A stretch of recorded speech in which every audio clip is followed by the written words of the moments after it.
Welcome to Updated Autopsy Report, a podcast from Yotes Ben and Friends, where we read and watch the inspirations behind Ace Attorney. I'm your host, Ben, and with me today is Dessy. Hello. And two good friends of ours, Tiago. Yo. And Rose. Hi. We're all longtime fans of Ace Attorney. We hope that through our perspectives, it'll reveal new details and provide interesting commentary for all the media we discuss. Our intro music is by Lace, and you can find all her other work at leiss.bandcamp.com. Today, we're doing something a little different. We're not actually talking about the inspirations behind Ace Attorney this time. Instead, we are flipping the script the other direction, and we're chatting with Joey from Armonica, who they're the crew behind the upcoming adventure game, Detective Instinct, Farewell My Beloved, which is arriving, if I've got this all correct, November 26th on Steam and Nintendo Switch. Welcome to the show, Joey. Hey, very happy to be here. Welcome. So, yeah, this is, like I said, we're doing something a little different here. I have been following your game here and the promotion that you've been putting out for it for a little bit, and it really caught my eye. I loved how it looked, and I loved kind of what you guys were doing over there. So I thought, well, hey, since your game is coming out very, very soon, why not chat a little bit about it? So to start this interview off, let's get the big thing out of the way. For folks who maybe haven't heard of Detective Instinct yet, how would you pitch it to them? How would I pitch it to people that haven't heard of Detective Instinct? I guess that's been kind of the entire marketing of our game has been trying to find ways to describe what the game is that will resonate with the most possible people.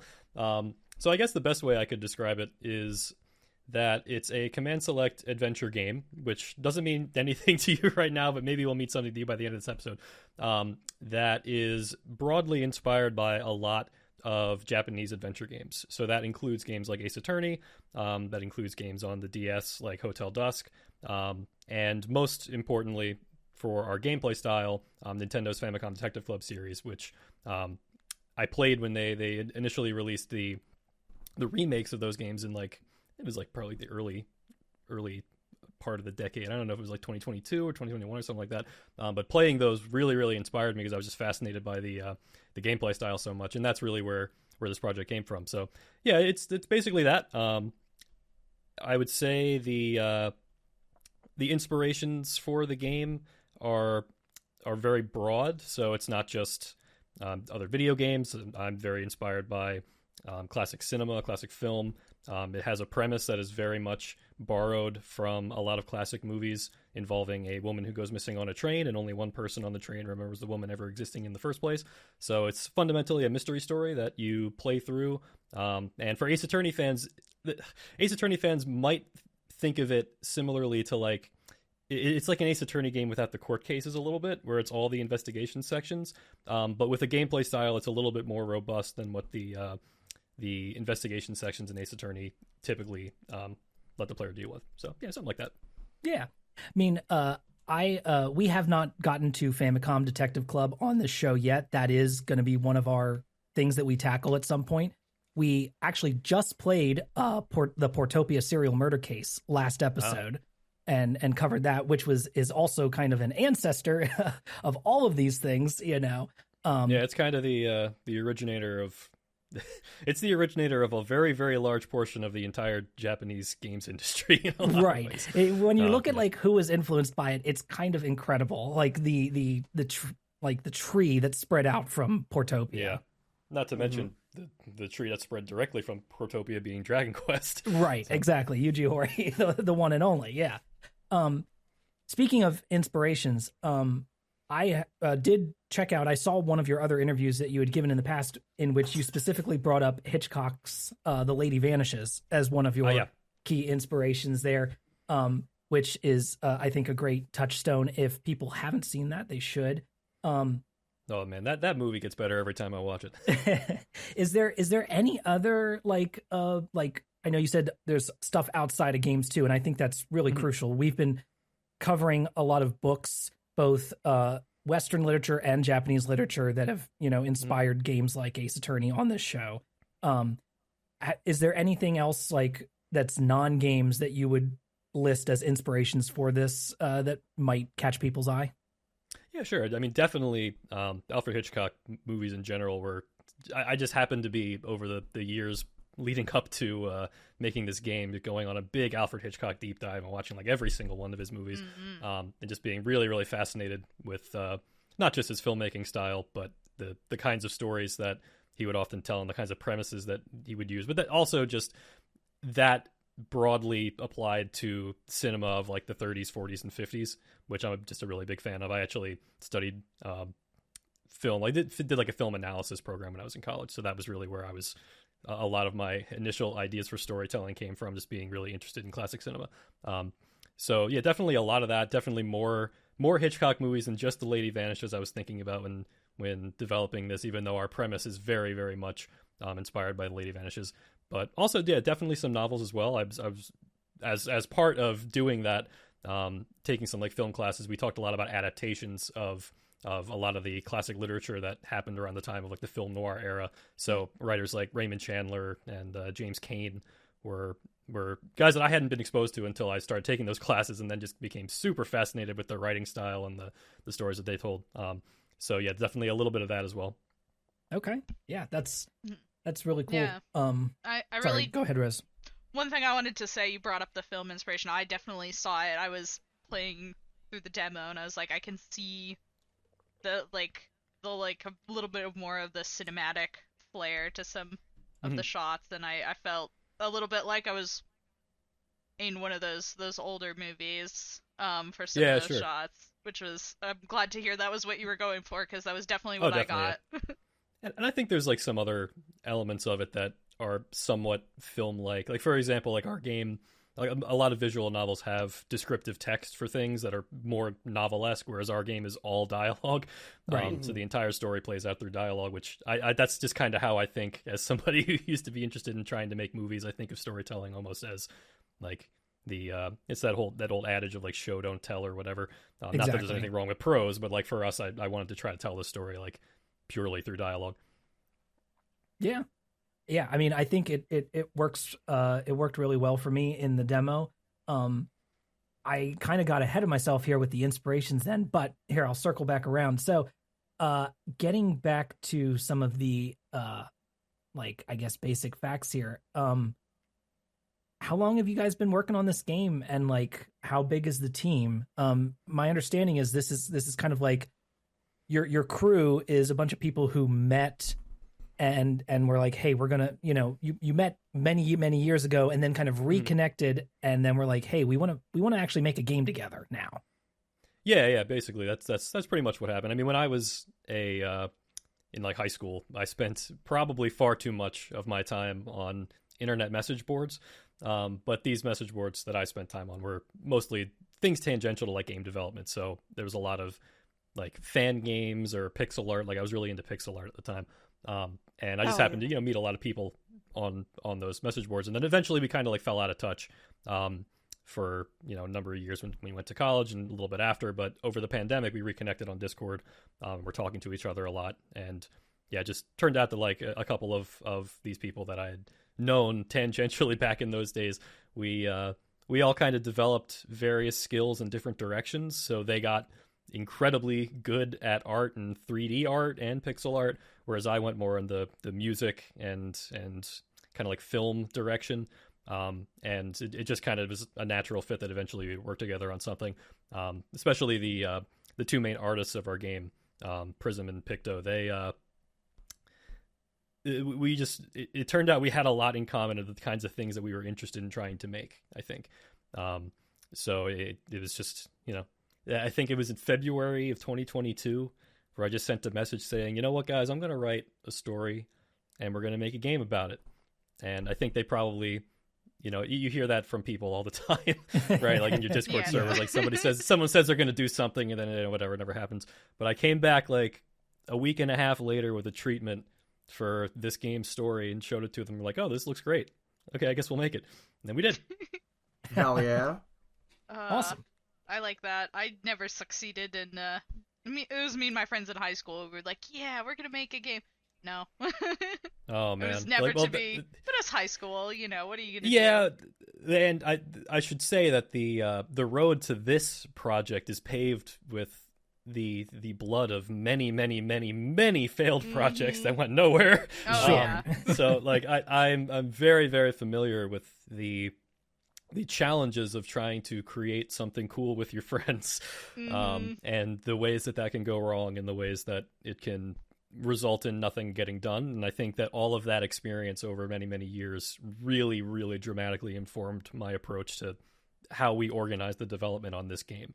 Like there's I think there's a very good reason why this game got finished, and it has to do with a lot of that and being very very careful about how we went about developing this project in the very very early stages, you know. So it was more tactical then, in a way, like you were being like, okay, let's scope correctly, aim for a very specific thing. Is that kind of how you tried to tackle it to make it achievable? Yeah, absolutely. I mean, I think, and this style of game that we decided to make was also somewhat calculated. I mean, not every friend that I have that has tons of great skills had that much interest in this kind of adventure game, but a couple of them did. So Right. this project ended up being something just with a very very small group of us working together on it, and I figured that would work the best if we kept it very very small and had like a very like, because I'm a big believer in the idea that like a project needs like a very clear vision, and really you need like one person who at the end of the day is kind of calling the shots of what it's going to be. And as long as everybody is committed to it and everybody feels confident in the leadership, then that's how you're going to start making some progress. And it's easier to do that when you have a very small team. Right. But it also just happened to work out that we were all very interested in Japanese adventure games, and thought that this would be something that not only would very, very easily fit our skill sets, but would be a reasonably scoped thing to make that wouldn't require like, since it's fundamentally it's based on just a narrative. As long as you have the blueprint of the narrative, you kind of know what needs to be done, right? Like the way that the narrative was written was such that you can't really take anything out of it or add anything to it without kind of breaking it. So it was just, this is the thing. It's just a matter of putting in the work to finish it. And so once we had that blueprint, it really was just, you know, do we have the time? Like, can we actually commit enough time to doing it? And luckily we did. And, you know, it probably took longer for us to develop than we initially intended, but at no point during development did we think that we were like in danger of not being able to finish it. Pretty much from the beginning, I think we felt pretty confident just because of how we scoped it. That's good. Yeah. I mean, I want to get to like art and visuals in a moment, but before we get there, I just spinning off of this, I had one other question. When you write, are you you sound like you're very much planning things out, a lot of scaffolding here. So would you consider yourself, you know, more of like the methodical planning type of writer than, I guess, to use the other term, the like a gardener type who just like, okay, I'm going to figure out how to feel these characters out and see how it goes? Or you, it sounds like you're setting like a beginning, middle, and end, and then you're writing it. It's a little bit of both, I think, because the treatment that I wrote for the game, the way that the game ended up being, like the actual plot structure, is very, very, very close, probably like 80% to 90% following the structure of the treatment. But when I wrote the treatment, I didn't really know what all the characters' personalities were. I didn't really know what the story meant. Like I couldn't really like see very much about what kind of story we were writing, just in terms of like it's like thematic, like all that kind of stuff. But I knew that the structure of the events was solid and was something that would be able to sustain interest, at least in my opinion. We'll see if that happens to people playing. But nevertheless, like I thought, I always think in terms of structure first, because the structure is like the thing that guides you in actually trying to finish it. And then once you actually write the script, that's when you start, you know, putting dialogue in people's mouths, and that's when you start figuring out who these characters are, and what the events of the story actually mean and what they suggest. And then the ideas that you have as you do that, you can choose to lean into them more or dial them back depending on what you determine are the most interesting aspects of it. But I mostly thought of it in terms of getting the structure down first, and then kind of post-analyzing what the structure suggests about the story, and then either, you know, like I said, either deciding to lean into that more or pivoting.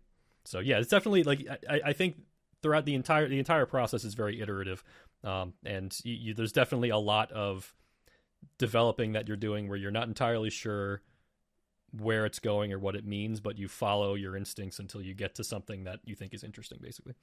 Your detective instincts, perhaps. Yeah, perhaps. Oh no. When you with some of these characters, the demo is that's essentially like a prologue. Do I have that right? Essentially, yeah. When you're coming up with some of these characters, like you're writing Emma or you're writing the main character, even though the player can name the main character here in the demo, I assume that carries over to the structure for the main game there. Mm-hmm. You're still giving the character a specific personality, even though the player can name them, right? Man, I would love to just do a hour-long discussion about the nature of video game protagonists and the various different effects that you can achieve depending on what level of player identification you're going for. This is true. That was one of the things I was super fascinated about with Famicom Detective Club, because it's a character that you name, and the game calls the character before you name the character you.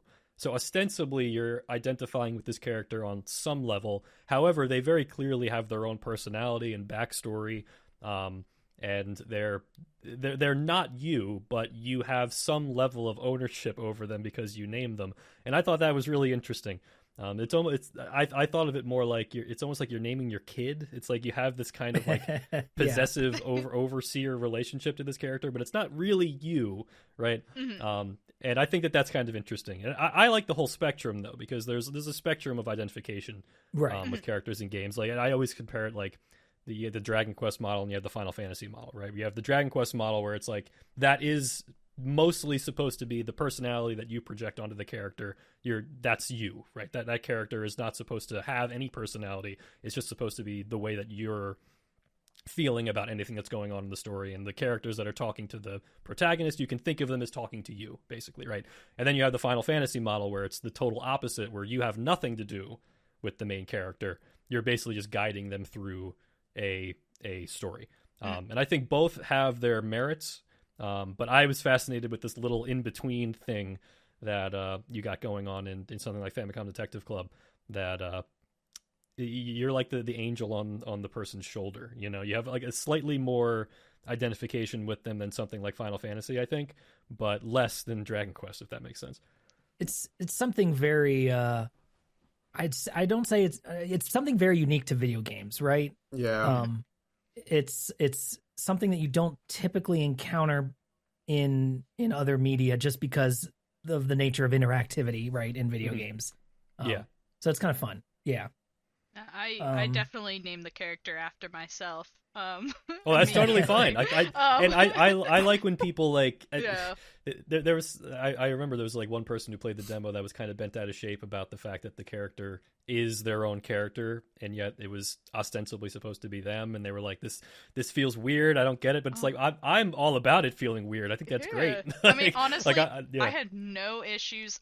Every time somebody did something, and I was like, "That's weird. Why are they doing that?" The character would be like, "Hey, that's weird. Why are they doing that?" I was like, "Yeah, this is I think that's pretty common police procedure." I felt very identified with our protagonist. I definitely think that like our protagonist shares a lot in common with Phoenix Wright in that way, where he tends to think the things that you're thinking before, like I found right myself after you think looking for the think button. Once I discovered there was a think button, just to hear what I had to say about my situation. Which is a fun little, just an extra little bit that like, it's not required for gameplay, but is that little more in depth than the sort of basic like investigations in Ace Attorney or even in Miles Edgeworth investigations. That is a little more in depth. Yeah, I mean that to me is the real essence of why I think the command menu is so cool. It's because it lets you do whatever the command menu, whatever commands are available to you. It lets the player decide, well, I wonder if this does something. And typically, if we give you a command, it'll probably do something in various places. And we hope that people explore their curiosity and just try things to see what even if it's not like a crazy response, like, if you just check something in the room that you think might be checkable and it turns out you get a response, even if it's just like a one word like joke, like that's still very rewarding and very like, it feels great as the player to think about those kinds of things and, experiment with the things that the game lets you do. If you accidentally find the wallet first thing because you think I'll click on the bushes, there's nothing in there. Spoilers yeah, exactly. for the demo, I guess. Yeah, and that's one of those, like, not to get on too much of a tangent about the gameplay, but that's I'm always fascinated too by the way that these games have evolved and the kind of like quality of life features that these kinds of games tend to include. So, like, for example, when you're checking things in the background, in most of these games there will be some indication, these days anyway, some indication that something in the background is checkable, whether the thing gets highlighted or like your cursor changes a certain color or like a little like text box comes up or something.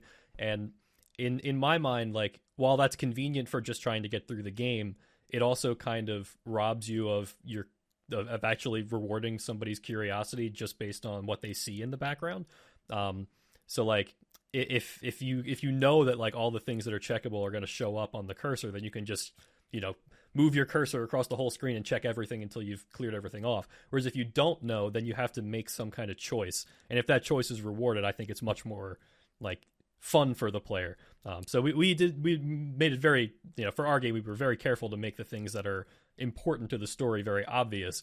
But otherwise, it's like we want people to look at things in the background and say, that thing looks interesting, I'm going to check that and see if it's something. And then, if it turns out that they were right and that we were thinking of it too, I think it, it brings us a little closer to the player a little bit. We were thinking the same thing. Yeah. Speaking of the backgrounds, might as well use that as an opportunity here to dive into some of the art here. I was very fond of the kind of pre-rendered backgrounds that you're evoking here. But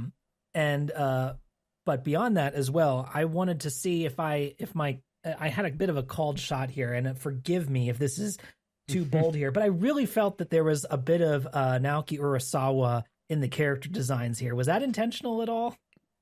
Man, it always surprises me how many people get that, because it's not just you. Many people have pointed that out. And yes, right, absolutely. I'm glad, I was on the right track then. You're not wrong. Ben's brain is huge. Meanwhile, when we played, I told him to name the character Beef. Beef? Beef the actor. Dessy did ask me to name the character Beef, yes. The amount of times that I've played through the game and have gotten to that name entry screen and have picked some stupid name to play through the whole game with, so it's all good. I encourage you to name the dumbest things you can. No, but yeah, Naoki Urasawa was a huge influence, not just in the art style, but also just in his style of storytelling in general. There's a series that he did called Master Keaton that we were all really big fans of. And we had just happened to watch the anime like fairly probably within the months leading up to actually working on this game. I had watched the whole Master Keaton anime and was just really taken with it. And I think a large part of this game's vibe was informed by that experience of watching Master Keaton, actually. But no, definitely his art style too, because we just really liked the way he draws humans in anime form. It's a little bit more naturalistic, but still very, very expressive and very like the facial features, the way that he draws facial features is just so interesting and so evocative. So that just seemed to fit really well with what we were trying to do with this game. Yeah, it's very fun to obviously it's like Urasawa's style is he's an iconic manga artist. It's very much in that Japanese exaggerated character design style, but yet he brings a certain, I don't know, sometimes it's a bit of a Western touch to it. Sometimes it's also I'd say just a bit of diversity in character design that he brings as well that you don't see as much. And yeah, no, it was great to see a bunch of characters that I immediately could read a bunch of interesting character facial features into and go like, oh yeah, I'm kind of getting a feel for what this guy's whole deal is just by looking at him. Sure. So give my compliments to the art team. No, we'll do. Well, yeah. I think I had a few other questions here. If Rose, Dessy, Tiago, if you guys have anything you want to jump in with here as well, but I did want to do the big one. We all love trains here. Yeah. Obviously, mysteries on trains are a huge part of just the mystery genre. The train In shows up. general. Hey, it's your favoriteest thing. Okay. Yeah, trains are amazing. What do you think, in your opinion? What's the thing like that makes a train so compelling and so useful to a mystery or even just stories in general? Right. Can I give you a very practical answer? I think I know what it'll be, but go right ahead. It's such a self-contained location with Yes. people enclosed in a very small space where it's very, very easy to envision all of the different places that you can go and all the different places where things can happen. It limits you as a writer in a way that is very, very helpful. Which doesn't necessarily mean that you're limited in a bad way. It's a limitation that gives you the freedom to not have to worry about the infinite possibilities of the world, right? It keeps things very, very self-contained, which I think is great. But also the fact that there's so many, like, especially on this kind of like, exaggerated luxury train type scenario where you can have all of these different kinds of people involved in the story that are coming from, various different walks of life or whatever, that have different like motivations for being there and are like, and that's one of the things that I think is so great about The Lady Vanishes also, which is one of the more like brilliant movies in my mind that uses a train setting just in the way that it approaches its characters. But for me, it was definitely, on that end, for the writing end, it was definitely, I didn't want to give myself too much of a challenge when trying to write this story, where I could, you set it in like a city or something, and then you have infinite amounts of places that you could go. I wanted to just give myself something that I knew worked, basically, Right. And knew that I could envision, and have seen in so many different kinds of stories that I could instantly think in my head of different things that I could try.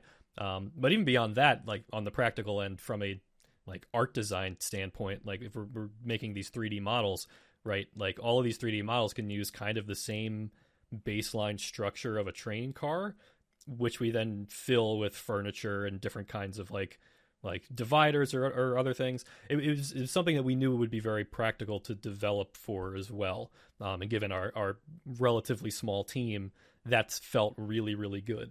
Especially because like 3D backgrounds too. Like it just felt like something that would fit so well for 3D backgrounds and be very easy to approach doing. But yeah, I mean, it's a really, really like, there's a reason everybody loves doing it. It's a little bit anachronistic now because I don't think that the train setting really, it doesn't make as much sense in the 21st century as it did many, many years ago when trains were the primary mode of transportation. And I think that probably culturally is why it became so popular in the early days, like the Agatha Christie era. But now it's kind of like a fun, I guess a little bit like a throwback to an older era, which I think also is very fun for people. Right. And this is set in the you set this in the 90s, correct? Is the rough time frame? Hell yeah. Yeah, sure. Hell why not? yeah. Oh, Hell okay. yeah. All right. So I Vague. there's yeah. a lot of there's a lot of things in the game that like people ask me for like a definitive answer, and I'm like, well, context clues. I'm sure you could make an inference that that's pretty fair.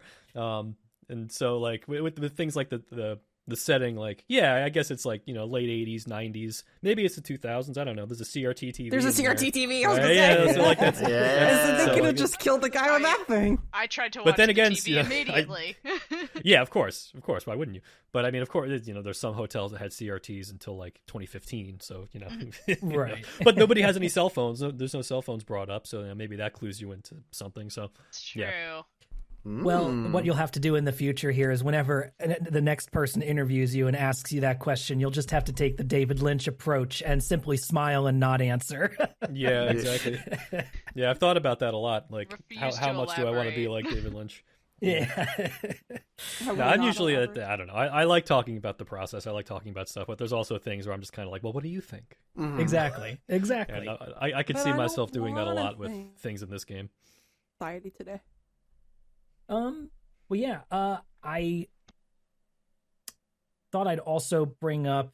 This is maybe a bit outside the game itself, but it's getting back to a little bit to some of the inspirations. But one other thing I thought I'd mention is I've kind of appreciated your social media presence that has kind of, in a way, I realize it's marketing. You've got to talk about your game, you got to get it out there to people, but it's also been, in a way, kind of almost educating folks about the genre of adventure games.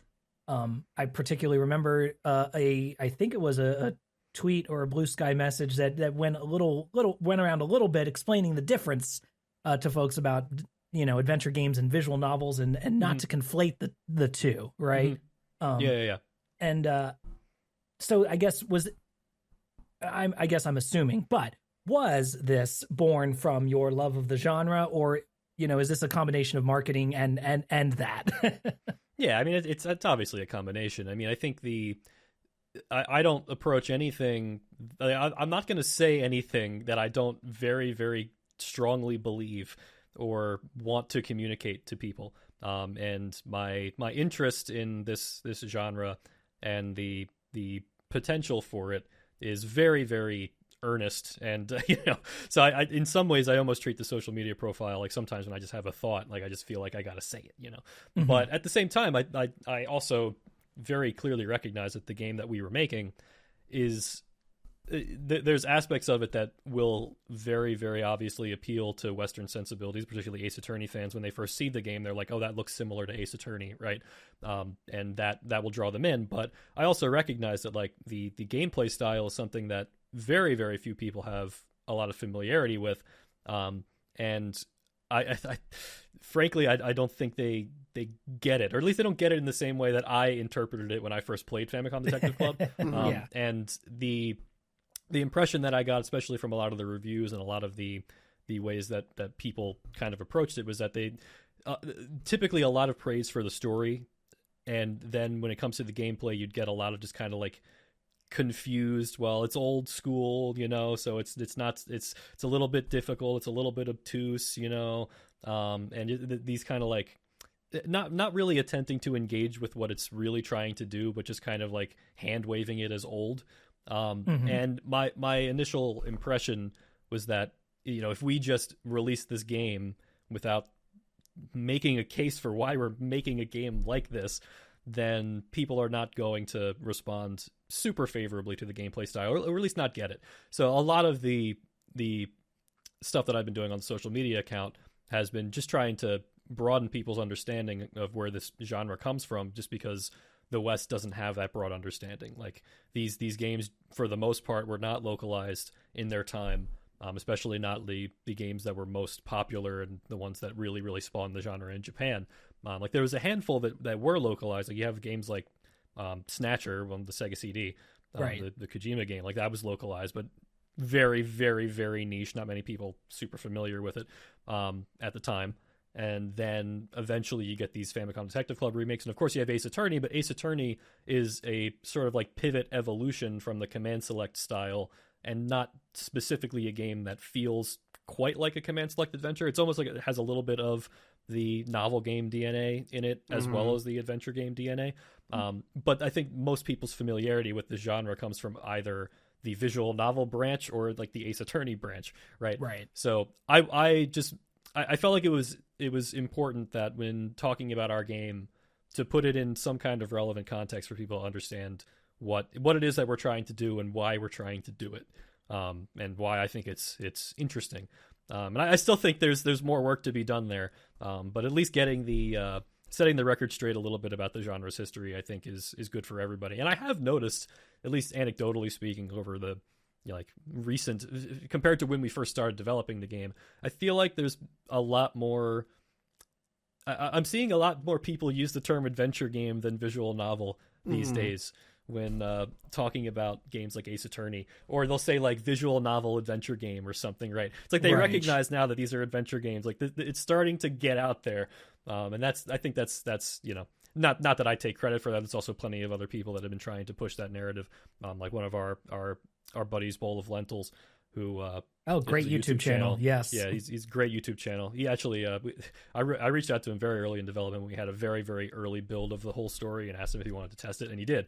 And he gave some very useful feedback. So he's a great guy. Cool. And makes some that's very, really very neat. great YouTube videos. But his one of his first videos was a video about the history of visual novels, and one of the first things he says is that, there's a difference between, just visual novels and adventure games. Like all visual novels are adventure games, but not all adventure games are visual novels, right? Yeah. And that I think that people are becoming a little bit more aware of that and starting to use the term visual novel a little bit more discerningly. Maybe not on the widest possible level, but the people that should know better are starting to know better, and I think that's good. Yeah, it's something that is it's kind of like we've had to unteach the Western audience, right? What a visual novel is, because it became such a blanket term for so long, just due to the lack of games that got localized here. And obviously, we're an Ace Attorney podcast. We enjoy Ace Attorney, but I've always tried to hopefully convey to the audience where that difference is, and also that that there's there's a structure that for these games that is just it's just not present in the Western hemisphere. And so we had to kind of do a lot of backporting. Obviously it was really, really big deal when Famicom Detective Club and the sequel got brought over here and remade. That was a huge deal, and that was the first time I played it as well, right? Yeah, no, me too. I mean, so I came to this from the way that a lot of people did, which was playing Ace Attorney, and I didn't even play Ace Attorney like when it was first on the DS. I mean, I didn't play it until the HD collection came out, which is neither in a way pretty recently in the grand scheme of things, right? That's all right. That's all right. Yeah. Like it took me a while to get to like the place where that style of game seemed like something that would be interesting to me. I was like a JRPG guy when I was a kid, right? And like a Nintendo guy, right? So it took me a while in to our friend group. like yeah, everybody has one. But that was where my head was at for a really long time. But eventually, like when the HD collection came out, I was like, all right, I'm going to try this out. And I was very fascinated by it in a lot of ways, and a lot of the way that you could get such a compelling gameplay style out of a game that is primarily just text and dialogue and conversations, and narrative, which I thought was just really, really cool. But then when Nintendo announced those Famicom Detective Club remakes, and this is after I had, I'd probably seen some Tim Rogers videos where he like offhandedly talks about some of this like Japanese game history. So I had in the back of my mind that there's this whole other world out there. But then when I saw the Famicom Detective Club remakes and saw like the gameplay style and played them, it was like a tremendous like, oh, I'm seeing into the past. I can see this entire lineage. I need to learn everything about this, because I was so interested in just how this whole thing came about. And that's when I started to really understand like the lineage of the adventure game in Japan, and how that led to the visual novel style, how that led to the command select style, how that led to where we are today, and the different like games along that evolutionary branch and how they went. And once I learned all that, I was hooked. I was just so interested in this, even though most of that genre it's still not really accessible to English speaking audiences. We only really have so many of these games localized that we can play. But I did try to play as many of them as I could that were on that kind of evolutionary branch, which I would consider like games like Hotel Dusk and Another Code, very much in that kind of history. So yeah, I mean, Hotel Dusk is one of those games that was, at least at the time, it felt like a window into a different world. I guess pun on the Hotel Dusk sequel, huh? Speaking of Windows, but I think I don't know if how much DS like aesthetics was intentional here. It feels like there was some, but the DS was such when I saw that unique font, I was like, Wait, like, baby, that looks like the font from Ruby and Sapphire. Oh yeah, I mean, as soon as I could with the demo, I made the screen smaller to make all the pixels just a little bit sharper. But yeah, it just that DS era of, yes, we had Ace Attorney, we had Hotel Dusk, a lot of those games that were at least for me at the time, because I played most of those as they came out on the DS. That was kind of my awakening to like, oh, this is kind of what narrative in games can be, right? That there's like a whole different I don't know, there's a whole different ballpark here for how we can interact with games that is primarily, tapping on a JPEG and reading some text. Yeah, exactly. But you can do so much with that. And yeah, it has been a little sad to have so much of it feel like it's locked behind a language barrier. And that there's this, whole other like a whole genre that's been hidden from Western audiences. So I've been glad that there's been a bit of slow progress there to kind of break that out, and people have been finding it here. And yes, like you said, it feels like the Japanese adventure game has started to have that growth here. And people have started to realize that, like, okay, this has, like just a huge amount of, trying to think of the right term that I want to use here, just a huge amount of depth to it that is just hasn't been seen for a bit. So it's I hope that that change in the market here will help you out. Yeah, I hope so too. I mean, I think that our game, in terms of command select games, is fairly accessible. I don't think that we didn't design it in a way that is very obtuse. Like, I don't think there's anything in our game that's quite as obtuse as some of the stuff that's in some of the Famicom Detective Club games, which, to be clear, I love how obtuse those games are sometimes. I think it's great. Like, it's perfectly designed for freaks like me.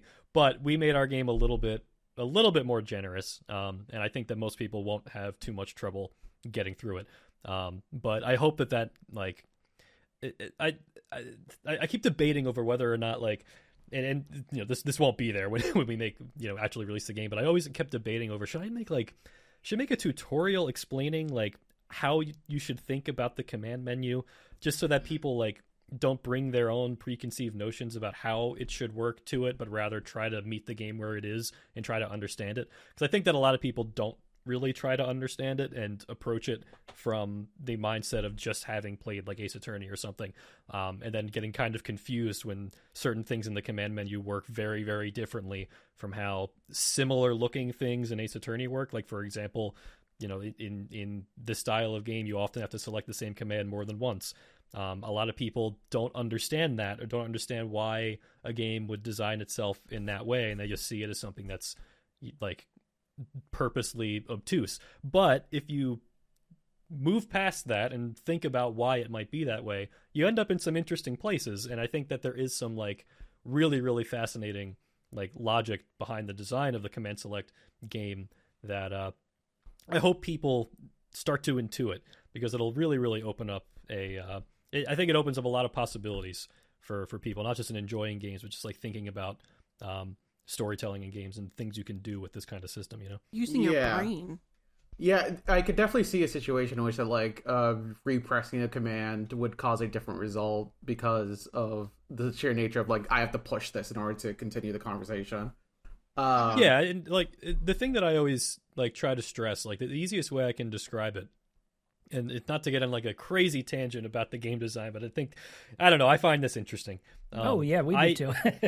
I think of it in terms of like, most people when they select a option in a menu, they expect it to do a very specific thing and always do that thing, right? But the way that the command menu works is that it's basically based on text parser systems from super old adventure games, but instead of you having to type in the commands just appear in a list so that you don't have to type them in. They're just there for you to like peruse and think about what to select. But the point of those text parsers is that they're generally very vague. So like it's commands like talk, it's commands like, look, or like these kinds of things that could in theory have a lot of different meanings depending on the context of what's going on, right? So you're not supposed to think of them as just like you select talk about murder and then that you're always going to get the exact same response from somebody, right? Like if something changes in the scene or like some kind of contextual thing going on in the scene has developed, then logically speaking, the next time you select that command, if for some reason that command, it makes sense for there to be something new to it, then it should, right? Like I always like the very, very dumb example. Like if there's, you're talking to somebody and the weather outside is really bad and you ask them about the weather and they say, oh, the weather's really bad, then a couple minutes later the sun comes out and it's really nice out. If you ask them about the weather, they're not going to say it's really bad, right? Yeah, that wouldn't make any sense. It would make sense for them to react to what's actually changed. And those like minuscule changes in context are where this game's or where the style of gameplay really gets its interest. And that could literally just be something that somebody said at the end of a line of dialogue. Like they might have said something about, the murder that you asked about that suggests something more interesting or suggests like you want to learn a little bit more about that. So you try the command again and they elaborate. Or maybe something they said in another command seems interesting if you apply that to a previous command that you used, right? Mm-hmm. Right. And there's so much potential in there for allowing the player to just kind of like use their intuition based on the dialogue that's happening to try to guide their way through what the game is basically asking them for. But there's also like a lot of surprise that can happen in a system like this, and even like in other games, I think in other games these kinds of systems tend to be the things that people like really, really remember as being very, very memorable. Like I think in one of my interviews I mentioned, like, not to spoil Earthbound, but there's a moment in Earthbound where you have to select a command that's in battle, like a battle command that usually does something pretty pitiful and not that useful, but in one very, very specific moment that command is the thing that saves you. And it makes sense based on what the command says, not what the command usually does, but what the command says. Yeah, right? What the command exemplifies. Exactly. So when you select that and you see that it does something, it's like so memorable and like it sticks with you as like this thing that's fascinating because it's so unexpected. And I feel like the command select adventure genre is basically an entire genre based on having those moments. So yeah, that to me is it's a hard thing to explain. I probably explained it in a slightly clunky way, but hopefully that makes some sense. I think the easiest example, or like the one that I was able to understand the most, is like something you can see in the demo, in which that like in the conversation, in the investigation phase, you have a moment to talk to your friend, and I feel so bad because I already forgot her name. Emma. Okay, I was so correct. I should have had more faith in myself. That like even after having dialogue with other characters and then talking to Emma, and Emma's like her dialogue changed depending on what was brought up with the conversations with the other characters, and I was like, oh sweet, thank God you remembered what was going on because I completely forgot. Yeah, exactly. And that doubles as something that's both immersive because the character reacts to the thing that's going on, and also it helps you as the player to figure out what you need to do. And Lord knows I needed if it. If it helps out, I am probably the person on the podcast who had the least opportunity to play a lot of these sorts of games. We've gone over it a little bit on the show, but like I didn't get access to a lot of video games when I was younger because my mother thought they would destroy my brain. I eventually won that. No. Well, yeah. It was too late for the brain. She eventually decided it was too late for it, and I may as well get to play some video games since it seemed to make me happy. So she's come around on it since. But I didn't have access to a lot of those games. I had no trouble at all. Like, I came into the Ace Attorney podcast having never played any Ace Attorney. That was kind of my thing. I didn't know anything. These sorts of games are not usually my like go-to thing. I'm more of a Minecraft kind of girly. And I had no trouble. It felt very intuitive to me to just be like, she likes the squares. Oh, I learned something new. I love squares. Let's see if they have something new to say about it. It felt totally fine. So hopefully folks coming into this going, I don't know about this kind of game. It did not. Now they added half trouble. Squares. No, I hope that's so. insane. It's called if you call it a half slab, you're a real Minecraft OG. That's what I Yeah. Because that's not what Minecraft it is. That doesn't make any sense. But I feel like I was like 1 year too old for to become a Minecraft kid. Like if it had come out like a year earlier, I might have gotten Right. obsessed. But I Nope, ended up missed the playing boat it on in it. college, and I was like, I needed this so bad. I played it with Ben. He got it for me for free when it was in the beta.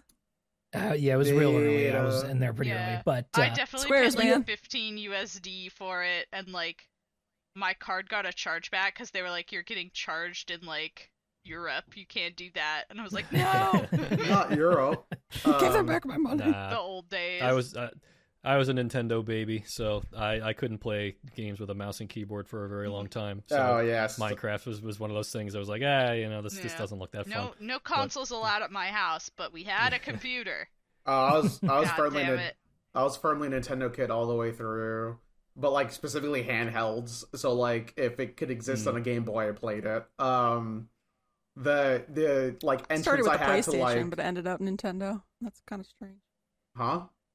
I said I started with PlayStation 1, 2, and then like migrated over to Nintendo when my mom bought me a Game Boy Color.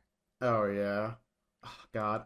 I remember was getting rough. into my first like adventure games esque with like I think Ghost Trick and Zero Escape. Oh sure, And yeah. and those are like my entrance into like a game of a world of like, oh wow, dialogue. I could just read and then do stuff.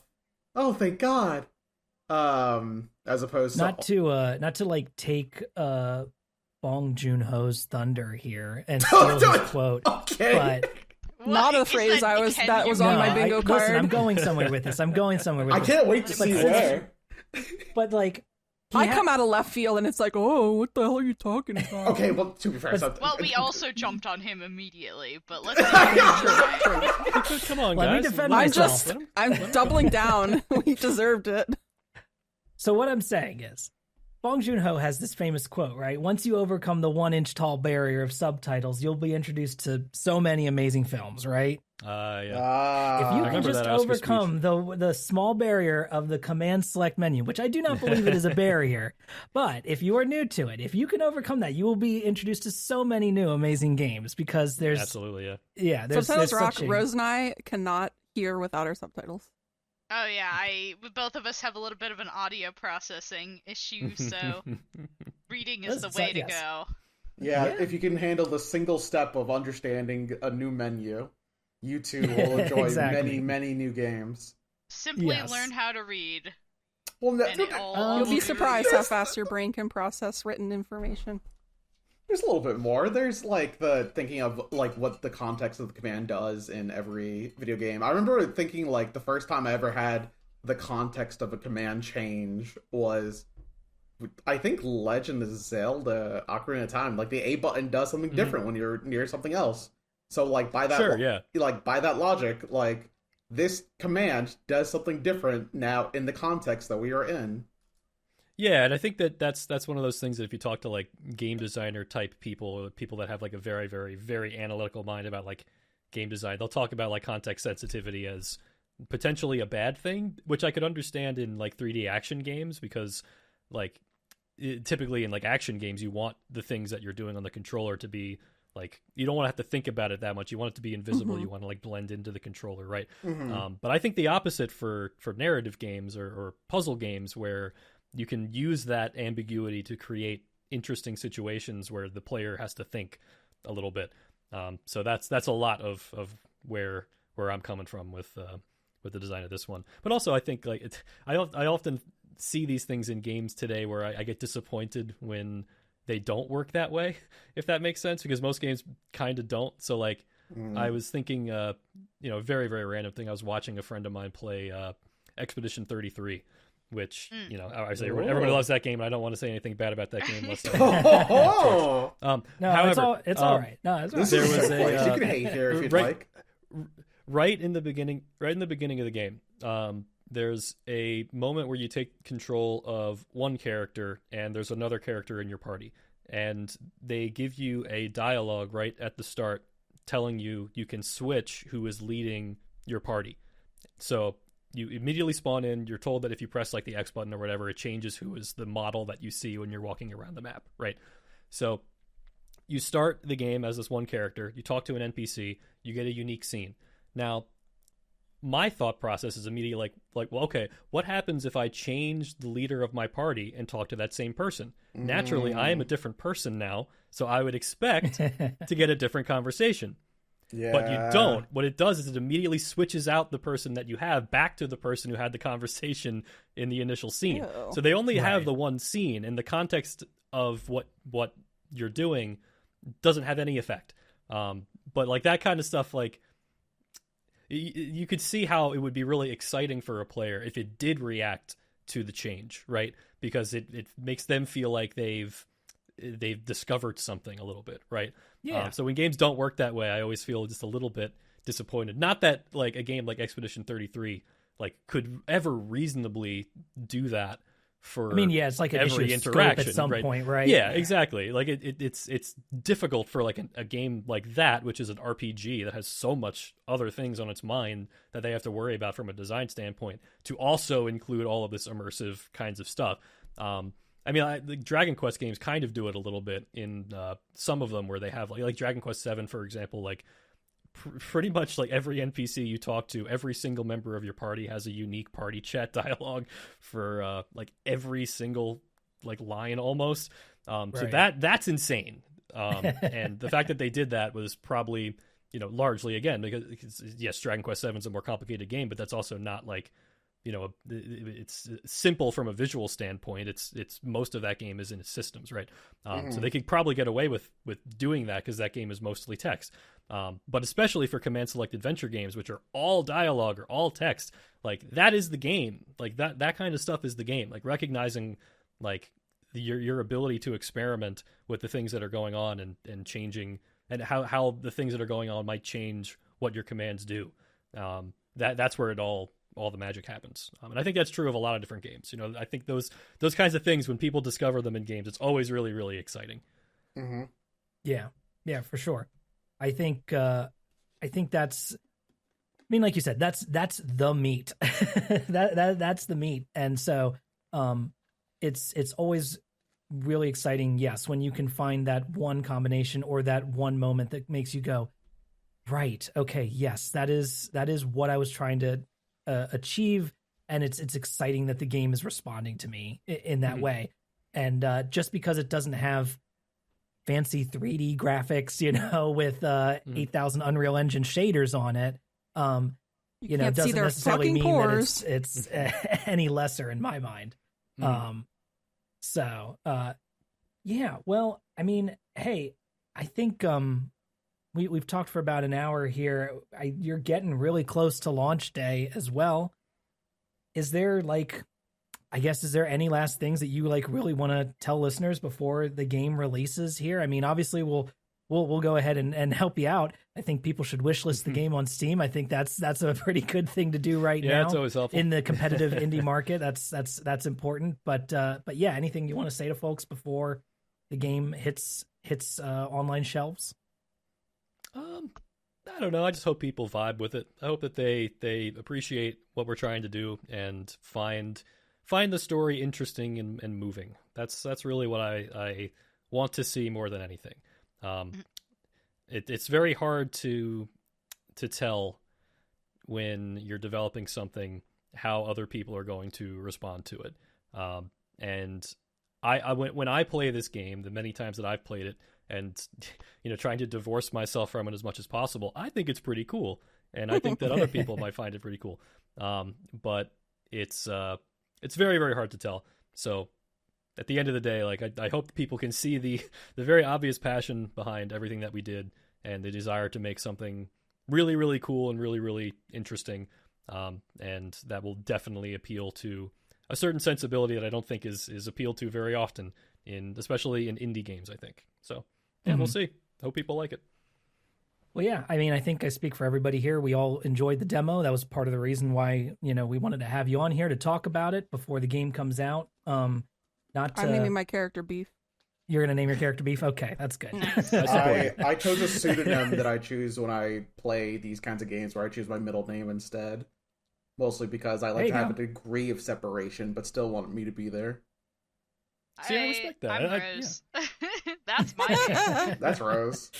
I like beef. See, I like that everybody has their own interpretation of what to do when a character has a name. You know, like I think that's fun. Mm-hmm. Yeah. Well, not to immediately jump over the release of your new game, but is there hope? Like, is for Armonica to, you guys hope to continue making games together in the future? I mean, I would very much like to make more than one game, because there's some like statistic that most developers on Steam or whatever only ever release one game. I did Like, see that the other day. Yeah, That's just to not be crazy. that part of that statistic, I would to very be- much Yeah, like to at least you have make to one break more. Yeah, you out. gotta beat the them. odds. I'm with you. But what form a second game would take, I'm still not entirely sure. Sure. I think it will depend a lot on what people think of Detective Instinct when it comes out. Sure. I mean, I could probably, like, when I wrote this story, I did not write it with any intention for sequels to make sense. It's a very self-contained narrative, I think. But, over time, you think about, like, well, if you did, what would you do? And certainly I've had, ideas have come to me in a vague sense that I think would work.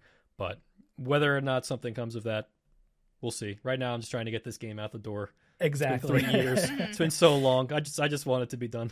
Yep. Yeah, No, that's totally that's fair. fair. That's totally fair.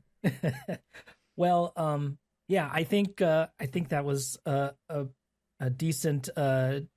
decent time we had here. I hope that we evangelized the command select genre for folks here and help them understand why it's so cool, and why I think folks should at the very least check out the demo of Detective Instinct and see what they think of it. And like I said, give it a wish list on Steam, and I'm very excited to check it out when it comes out on, I have it here in my notes, November 26th. Yeah. That's It's right. right Hey, here everybody, on my screen. that's right before my birthday. You gotta buy it for my birthday. Oh, there you Ah. go. You know what's really funny? I was this is just a totally random aside, but I was just thinking about this based on like when we made the announcement for when our game was coming out. We got so many comments from tons of people saying that's my birthday.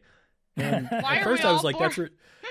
the first I was like, well, that's really weird. But then I thought, well, if the announcement gets out to a lot of people, I guess there's only 365 days in a year, so it doesn't. It's not totally crazy that a lot of people would have it coming out on their It's like a birthday. birthday But I thing never where, thought about like, that the- before. A lot of More people you Sagittariuses have, are right? about to get a gift. So many Sagittariuses. Gotta do Yeah, you something just got to play for the us. odds. So, all right. Well, we are an Ace Attorney podcast, and this is our first interview episode, so I've got to start a new bit for us, and that, Joey, is going to be our final question for the evening here. Is it a ladder or is it a step ladder? Shit. Oh man, I was not expecting to be put on the spot about this one. I Can I not answer the question and instead say that it surprises me how much that bit has like endured even in like other things. Like I don't know if any of you have ever played. You probably haven't because it's not super accessible. Another Code R, which is the sequel to the DS Another Code that was only released on the Wii. well, didn't they just yeah. release? They made the like- remake, obviously, Yeah. like they did Recollection. Weirdly, I have played yeah. it, but I've not finished it. Right, yeah. That's a very bizarre game in a good way. But they do the step ladder bit. Like there's a step ladder in like a never got to warehouse that. somewhere or something. And I was like, I don't know. For some reason, it surprised me to see another developer making an Ace Attorney reference. I don't know why. It's just like it never would have occurred to me that like that would happen. But there It's it was. broken That was containment. it. Yeah. But Alrighty. I can't choose sides. That's all the eyes on, Yeah. I just let them You, be you on. Can't take managed sides. to dodge our question with an interesting anecdote, so we'll allow you to leave. Yeah, that's we how learned. I win. We learned something new instead. All right. Well, hey, Joey, thank you for being on the show. Again, everybody, their game coming out on November 26th is Detective Instinct. Farewell, my beloved. Be sure to check it out. Like I said, it's coming out on Steam and Nintendo Switch. Best of luck with the launch, Joey. Thank you very much for being here. That will do it for us this week, folks. You can keep up with our show via our website, updatedautopsy.report. Which has links to everything we do, our social media accounts, and also our YouTube channel, which has Let's Plays and other fun videos, which is at youtube.com/@yotseben. You can follow me on all social media at Yotsuben. Dessy, where can people find you? I'm Dessy on Blue Sky for all your robot kissing needs. And Tiago? You can find me at It's Tiago Time on Blue Sky. And Rose? You can find me also still on Blue Sky for some reason at Rose Nonsense. You can also find me celebrating on the streets because the mayor won re-election unopposed. To nobody's surprise. All right. You can find me in one hand I'm like, congrats Mayor Wu, and the other hand I'm like, Mayor Wu, we have to talk about some things now. To be specific, Basically what I have to say is down with Josh Kraft. we're from Boston, Yeah. Massachusetts. We gotta make that specific. Oh yeah, there sorry, was we do a a bit where you can find me in Boston, and you can just find me out on the street. That's Rose's bit, yeah. Yeah, that's my bit that everyone gets their own, and mine is where is Rose in Boston. Well, to be totally in clear, the dark. I just love bits. In the dark because daylight savings time is hit, and it's miserable. I miss the Little sun. Beepo's misery out here. All right, Joey, anything else you'd like to plug or mention any of the specific accounts for people to find you on? Sure. So our most of our social media profiles are either Train Detective, like at Train Detective, so that would be on Twitter. I don't know, is that what it is on Blue Sky? I think it is. I don't know anything about what we're doing with. Yes, it is. So hard Train to Detective know. on Blue Sky. On just recently, I've been making a lot of short form content on like TikTok and Instagram and YouTube, and that's all over the place too. Like it's on my personal Instagram and YouTube, which is JalopesTL, so that's JALOPESTL. So you can find a lot of content about the game and various other things on those. But then I think on TikTok it's just Detective Instinct Game.